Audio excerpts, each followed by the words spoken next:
chapter by chapter and verse by verse. Welcome to Life is One Day at a Time.com. I'm Minister Chestnut, and thank you again for joining me on another day of life and another day of love to live in His riches and glory. The last time we were here, Jesus had just finished talking to the Pharisees and the Sadducees. They was trying to trip him up, trying to get him to say something that wasn't biblical. But as you see, every time they tried to trip him up, he would ask them, have you not read? Or, and it's like they were the Sadducees and the Pharisees. They should have read the scriptures or scrolls at that time, but they didn't. And now, in verse 23, he's really going to get into them. He's really going to dress them down and tell them where it is and where they can go. Verse 23, as we continue in Matthew's Gospel. Then spake Jesus to the multitude and to his disciples, saying, the scribes and the Pharisees sit in Moses' seat. They sit in a place of authority. That's what he's talking about here. All, therefore, whatsoever they bid you to observe, that observe and do, but do not ye after their works, for they say and do not. That means they have all these laws and ordinances and everything else that they prescribe to, but they don't do it. Say, do as I say, not as I do. That kind of mentality. For they bind heavy burdens and grievous to be borne, and lay them on men's shoulders. That's all the ordinances and the rules and regulations they had going on. But they wasn't doing it. But they themselves will not move them with one of their fingers. All talk. Verse 5. But all their works they do for to be seen of men, for they make broad their physicalities and enlarge their borders of their garments. That's meaning the big high hats and big shoulder pads and stuff on their shoulders, just adorn it with all kind of things to make them look bigger than anybody else. Verse 6. And love the uppermost rooms at the feast and the chief seats in the synagogues. See, when they go to the synagogues, they want to be way up high. They want to be the one who sits the highest. Jesus is telling them how they are treating their fellow people, how they engage with their fellow Christians or Jews at that time. Verse 7. And greetings in the markets, and to be called of men, Rabbi, Rabbi. Verse 8. But be not ye called Rabbi, for one is your master, even Christ, and all you are brethren.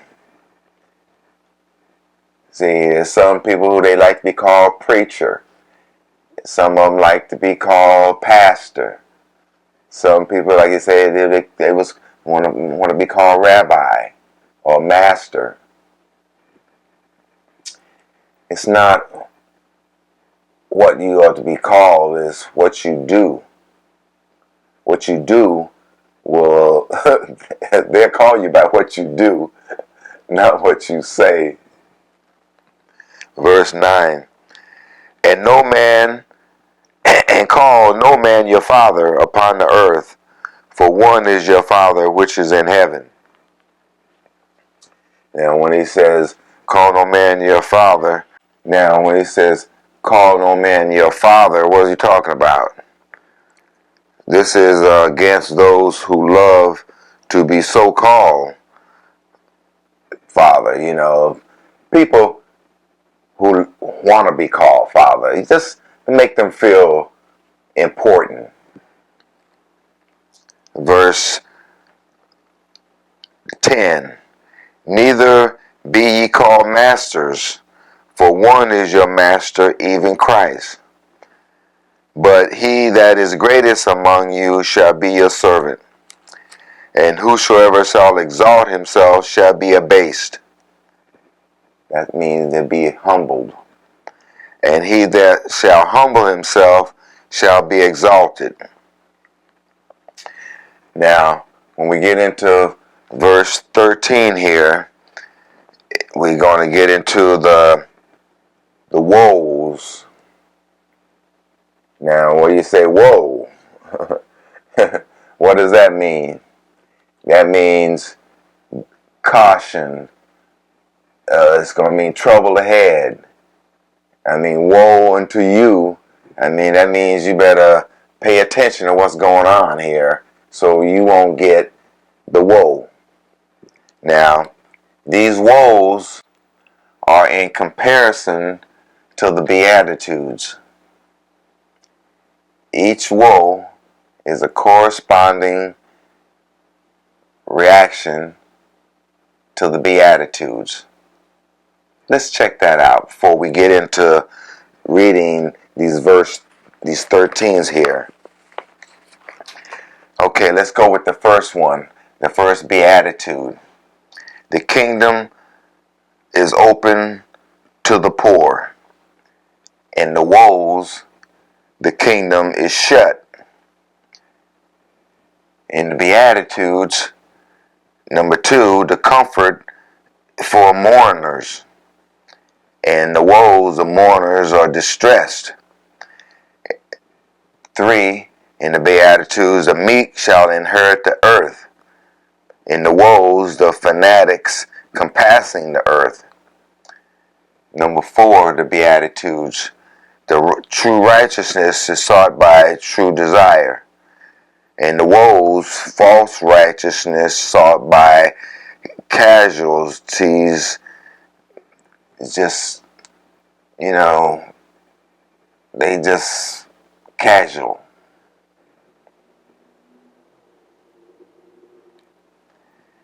Verse 5 of the Beatitudes, the merciful obtaining mercy.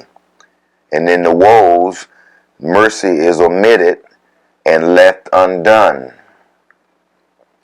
Number 6, purity within and vision of God hereafter. And in the woes, purity without, uncleanness within, and blindness. In the Beatitudes, number 7, the peacemakers are the sons of God. And in the woes, the hypocrites in the lawlessness they're talking about. And in the Beatitudes, the persecuted. And in the woes, it's the persecutors. So, besides these 8 contrasts, there is an internal correspondence of the principal thoughts and suggestions by the combined series, informing the structure as given in Matthew when he describes the Beatitudes. So you see, these woes aren't really good, but he's talking about the Pharisees and the Sadducees and the scribes, the Jewish leaders of the church at that time who were running the game on the people. And he sure talked about him bad. Let's get into it. Verse 13. But woe unto you, scribes and Pharisees, hypocrites, for you shut up the kingdom of heaven against men. For you neither go in yourselves, neither suffer ye them that are entering to go in. I mean, they just leading people down the wrong way, the wrong road. Verse 14. But woe unto you, scribes and Pharisees and hypocrites, for ye devour widows and houses for a pretense, making long prayers. Therefore you shall receive the greater damnation. See, that's when you find the leaders of the church, preying on the widows and the poor. Verse 15. Woe unto you, scribes and Pharisees, hypocrites, for ye compass sea and land to make one proselyte, and when he is made, ye make him twofold more the child of hell than yourselves. What's he talking about? They're talking about these are Gentiles who become Jewish, and then once they become Jews, they put more burdens on them and turn them into more evil than they are. Verse 16. Woe unto you, blind guides, which say, Whosoever shall swear by the temple, it is nothing. But whosoever shall swear by the gold of the temple, he is a debtor. What does that mean? That means if you're going to swear by the gold in the temple, that means you owe. You have to pay. You're a debtor. You got to pay for that. Verse 17. Ye fools and blind, for whether is greater the gold or the temple that sanctified the gold? Verse 18. And whosoever shall swear by the altar, it is nothing, but whosoever sweareth by the gift that is upon it, he is guilty. So you got to get your priorities straight. Verse 19. Ye fools and blind, for which is greater, the gift or the altar which sanctified the gift? Verse 20. Whosoever therefore shall swear by the altar sweareth by it and by all things thereon. That means, you're really putting your foot into it if you're going to swear by the altar, because the altar stands for a lot of things. Verse 21. And whosoever shall swear by the temple sweareth by it and by him that dwelleth therein. So you got to be careful of what you say. Verse 22. And he that sweareth by heaven sweareth by the throne of God, and by him that sitteth thereon. Here's another woe. Verse 23.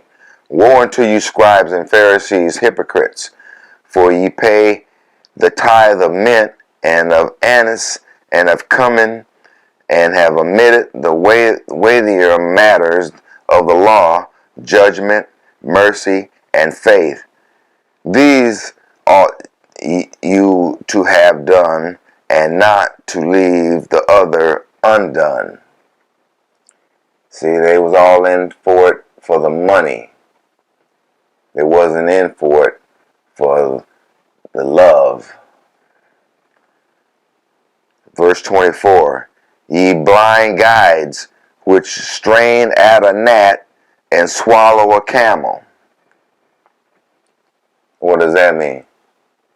That means you take the smallest little thing and they'll blow it up. But the huge things,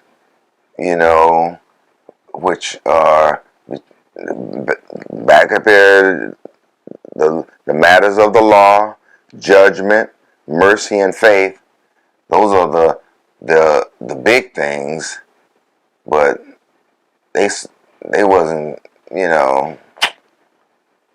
they wasn't getting into it. They just didn't get it. Woe unto you, scribes and Pharisees, hypocrites, for ye make clean the outside of the cup and of the platter, but within they are full of extortions and excess. So what were they doing? They was putting on a front. You blind Pharisees, cleanse first that which is within the cup and the platter, that the outside of them may be clean also. So you want to get clean, start from the inside out, not just putting on fresh clothes. So you can put on fresh clothes looking good on the outside, but on the inside you can be stinking. Verse 27, another woe.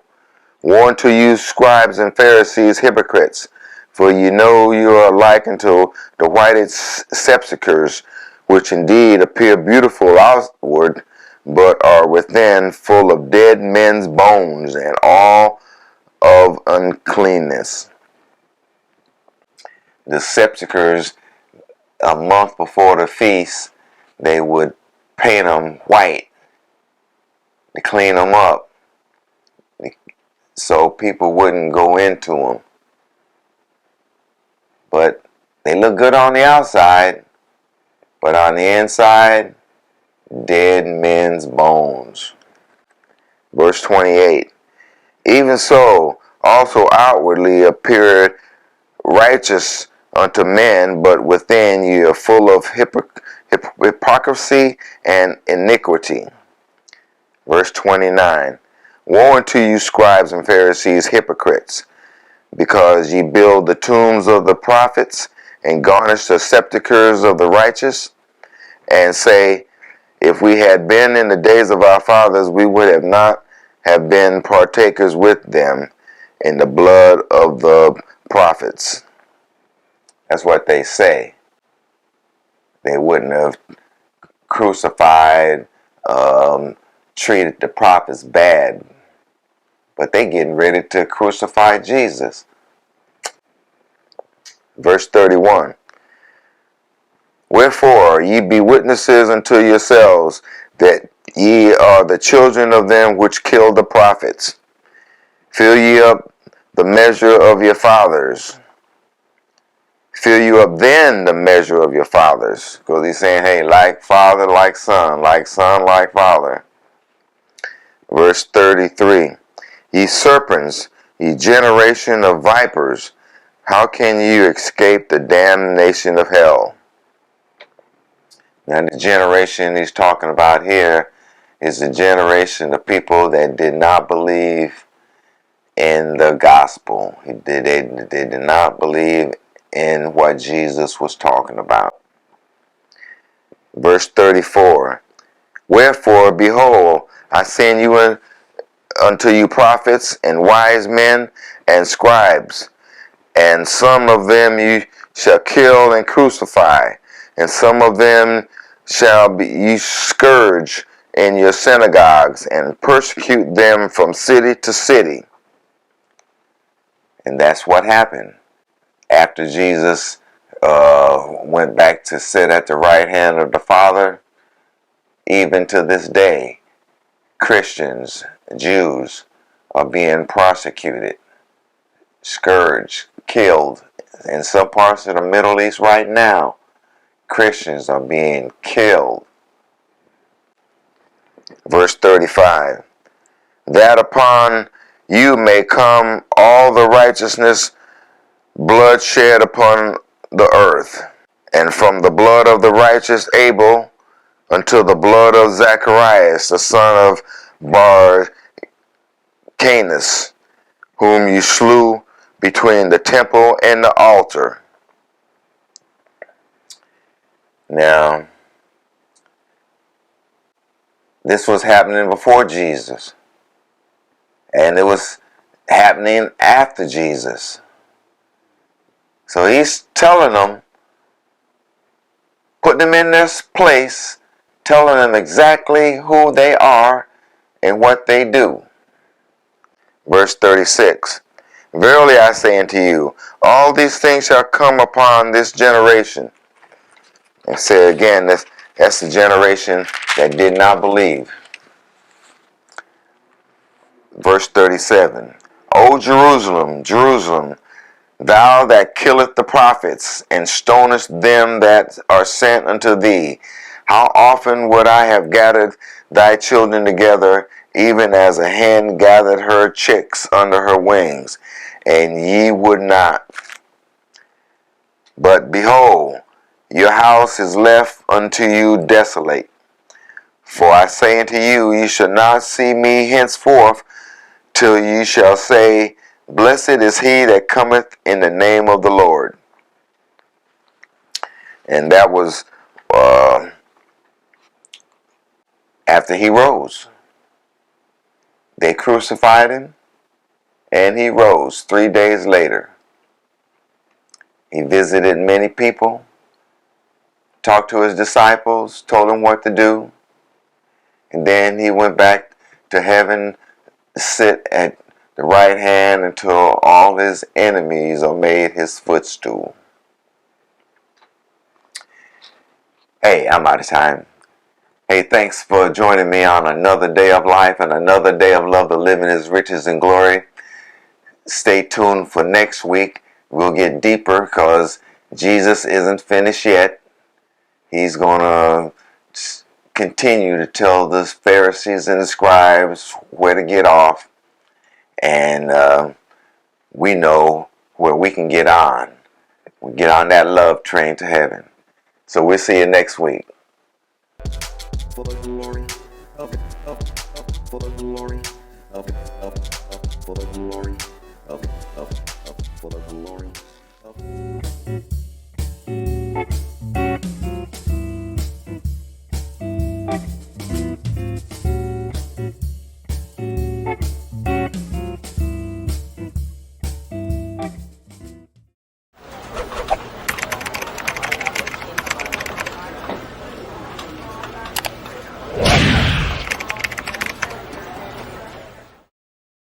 How hard is it for everyone everywhere to come together and pray? Stop, take a minute, pray, rejoice. Don't forget, lifeisonedayataTime.com comes on every week with Minister Chestnut, live and in living color. So be there every week, because Jesus is our rock.